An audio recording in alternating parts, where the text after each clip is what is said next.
Tema número 6, la importancia de la palabra de Dios. El Verbo se hizo carne y habitó entre nosotros. El libro de Juan, capítulo 1, verso 14.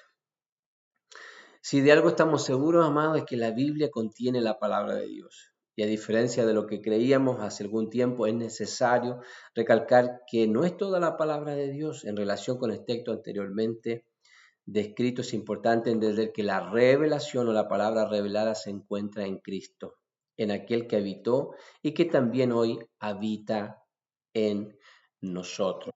¿Qué debemos entender, amado, acerca de esto? Que primero debemos saber qué es revelación. La palabra revelación es quitar el velo.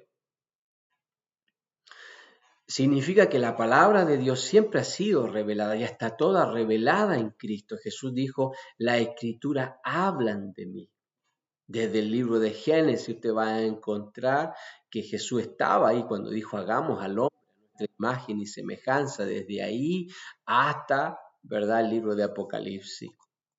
Cristo, amado, es el que provoca en nosotros esa revelación de poder conocerle a Él con mayor claridad, con mayor exactitud.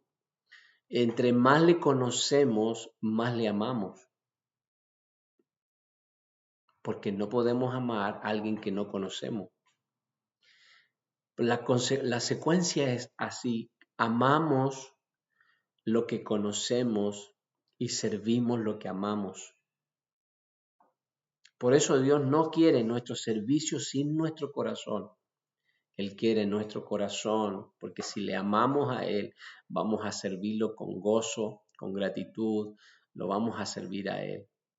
Entonces, la importancia, amado, de la palabra de Dios no está principalmente en llenar nuestra cabeza de conocimiento. No es eso lo que Dios quiere. Es que, porque ustedes se dan cuenta que los fariseos, los religiosos de la época, cuando Cristo estaba, desde Nicodemo, ¿verdad? Lo vimos en el primer tema de el nuevo nacimiento, esta conversación que tiene Jesús con Nicodemo, principal de los fariseos. Este hombre tenía el conocimiento, sabía, y no solo sabía, sino que enseñaba a otros la palabra de Dios. Pero cuando tuvo enfrente a Cristo, no le pudo reconocer. ¿Por qué no le pudo reconocer si sabía, tenía el entendimiento? Entonces, no basta, amados, que la palabra de Dios esté aquí en nuestra mente como conocimiento. ¿Cuándo se convierte en una realidad? Le voy a dar un ejemplo. Jeremías 33:3 dice, clama a mí y yo te responderé y te mostraré cosas grandes y ocultas que tú no conoces. Cuando esa palabra se me revela, primero voy a colocar mi nombre en esa palabra y lo primero que voy a hacer es actuar en esa palabra. Si me dice, clama a mí y yo te responderé, tendríamos que decir, Eduardo, clama a mí y yo te responderé. Lo hago personal, la palabra ya es personal, ya es mía, es suya cuando es revelada. ¿Y qué más dice? Clama a mí y yo te responderé. ¿A quién voy a clamar en los momentos difíciles, en los momentos complicados? Jesús no va a ser mi última opción. No voy a intentar buscar soluciones, sino que Él va a ser mi primera y única salida. Yo soy el camino, la verdad y la vida. Nadie va al Padre si no es por mí.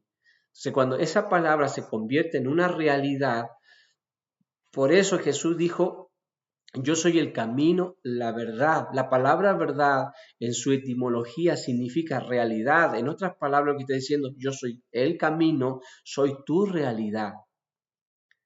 No hablamos de algo futuro.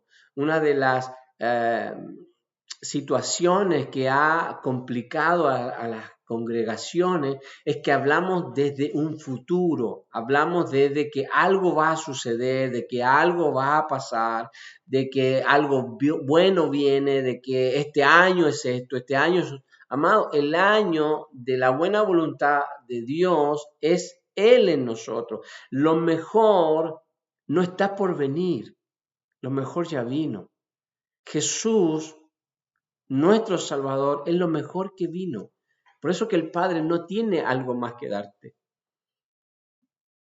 No, porque ya te lo dio todo a través de su Hijo.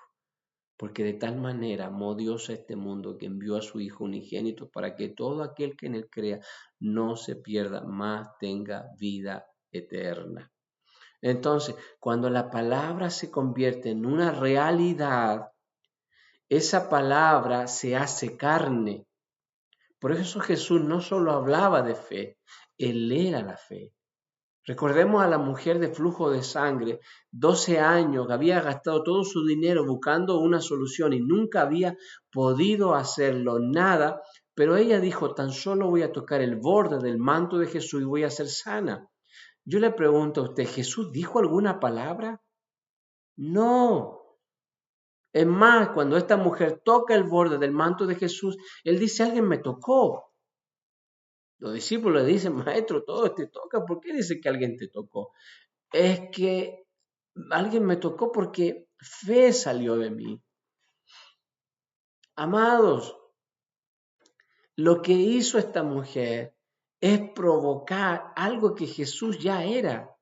Era simplemente extraer lo que Cristo era.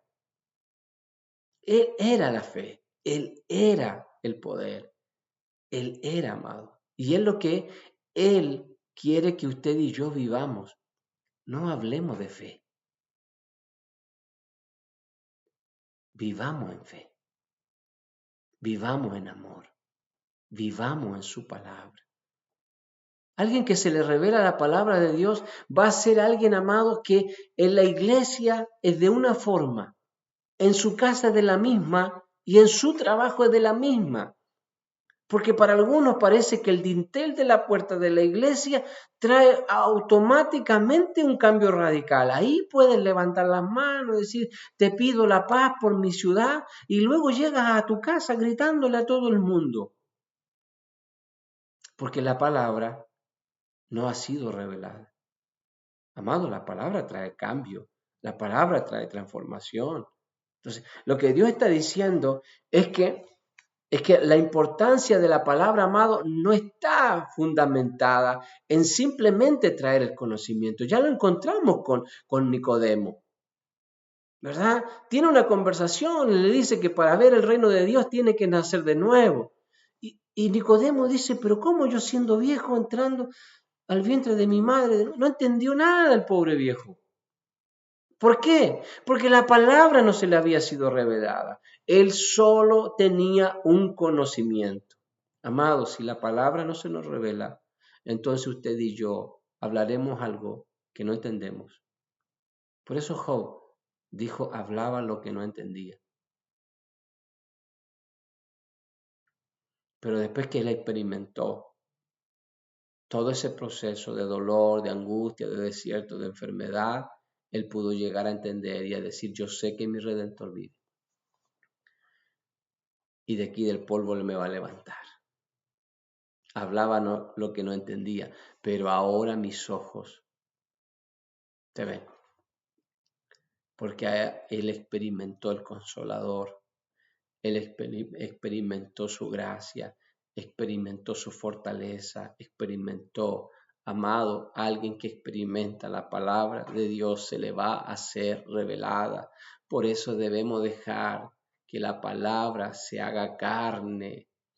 Y para que se haga carne tiene que haber una renovación del entendimiento. Amados, si en nuestra mente sigue habiendo estructuras religiosas, siguen habiendo sistemas religiosos queriendo alcanzar por méritos, por situaciones, alcanzar a buscar o conocer a Dios, usted y yo nos vamos a desgastar porque no es por nuestros méritos, no es por nuestras habilidades, sino en cuanto nos rendimos. El que quiera ser mi discípulo, niéguese a sí mismo. Ya no vivo yo, ya no vivo yo, ya no vivo yo. sino que Cristo vive en mí. El que quiera ser mi discípulo, niéguese a sí mismo, tome su cruz cada día y sígame. ¿Qué es la palabra, amado, revelada? Es Cristo mismo. Volvemos al comienzo, a la imagen y semejanza de Dios. Hagamos al hombre a la imagen y semejanza de Dios. Se perdió, amado, en Adán, pero luego en Cristo vuelve nuevamente a tener esa capacidad. Por eso que somos Cristo. Sí, usted y yo somos Cristo aquí en la tierra trayendo su gobierno. Por eso usted y yo, la palabra tiene que ser revelada, tiene que ser vivida, tiene que ser experimentada. Amén.